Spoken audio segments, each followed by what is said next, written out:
Coba cara-cara bagaimana login di Warkop Pusdiklat bps.go.id yang untuk pelatihan petugas maupun pelatihan instruktur nasional maupun instruktur daerah.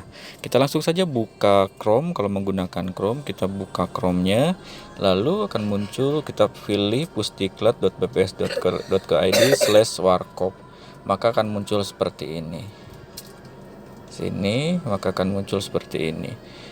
Nah, ketika belum pernah login, maka itu harus mengaktifasi melalui email yang nanti akan digunakan untuk misalkan pegawai BPS bisa langsung masuk melalui BPS single sign on. Langsung kita masukkan. Kebetulan saya sudah pernah masuk, jadi masuk saja, masuk ke username sama passwordnya, kemudian login. Nah, untuk pertama kita bisa melihat kursus-kursus apa aja yang kita ikutin. Di bagian depannya seperti ini, mau ada menu selamat datang di warung kompetensi pegawai. Nah, untuk mengetahui kita bisa klik yang bagian atas di dekat logo BPS tersebut.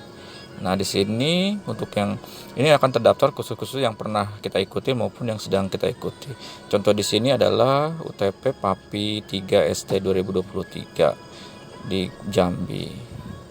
Silakan. Nah, seperti ini. Nah, ketika di home, biasanya di panduan pertama itu lihat sebelah kanannya ada download view gitu ya. Jadi kalau belum diklik itu di sininya belum termark gitu ya, belum terkategori seperti ini. Silakan ketika sudah diklik maka dia akan berubah menjadi view gitu ya. Berarti artinya sudah dibuka gitu ya. Kalau belum berarti kategorinya belum hijau seperti ini. Begitupun jadwal pelatihan, virtual background maupun bergabung dalam grup WhatsApp. Biasanya hanya butuh klik saja gitu. Meskipun bisa jadi WhatsApp-nya belum ada.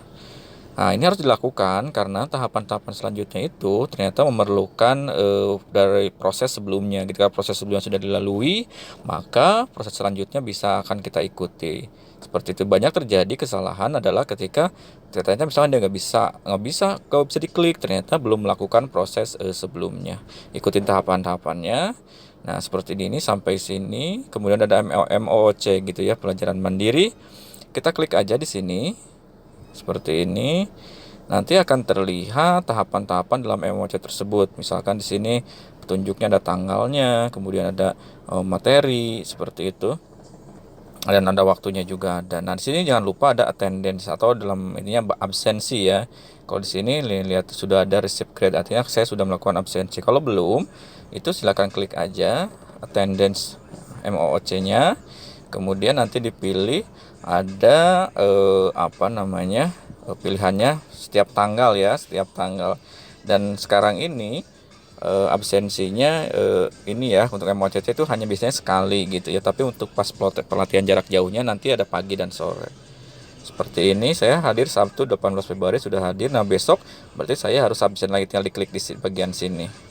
Seperti itu. Dan begitu pun hari Senin seperti itu. Jadi kalau sudah hadir berarti sudah diklik. Nanti harus diklik ya, bukan hanya dilihat tapi harus diklik submitnya seperti itu.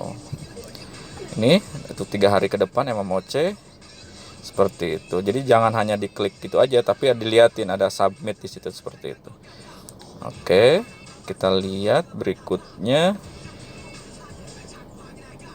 Nah, berikutnya itu terkait dengan masih MOOC ada misalkan input administrasi. Nah, ini harus dilakukan nanti ketika termasuk di dalamnya ada pengisian surat tugas, kemudian nama ataupun misalkan email ataupun hal-hal yang berkaitan dengan administrasi, termasuk juga ada misalnya nomor rekening ataupun nomor telepon dan sebagainya. Nah, kalau misalkan sudah dilakukan juga bisa juga mendownload bahan materi. Seperti lihat terbatas, tidak tersedia kecuali di activity input administrasi peserta is marked complete. Artinya apa? Ketika kita belum melakukan input administrasi, maka kita tidak bisa melakukan download bahan pembelajaran mandiri. Mau gak mau, kita harus melakukan input administrasi terlebih dahulu, baru download pembelajaran mandiri. Coba kita lihat, kita klik aja input administrasinya. Nah, seperti itu, kita loading. Nanti akan muncul ke bagian site atau URL tertentu gitu ya, ke Google Form atau apapun itu. Nah, seperti ini. Ini silakan diisi. Selanjutnya tuh di sini ada informasinya, juga ada kelas, nama seperti itu. Ini juga harus tahu dulu ya sebelum melakukan pelatihan kelasnya apa. Kebetulan saya di kelas yang ketiga ya. Seperti itu. Dan ada nih pangkat, satuan kerja seperti itu.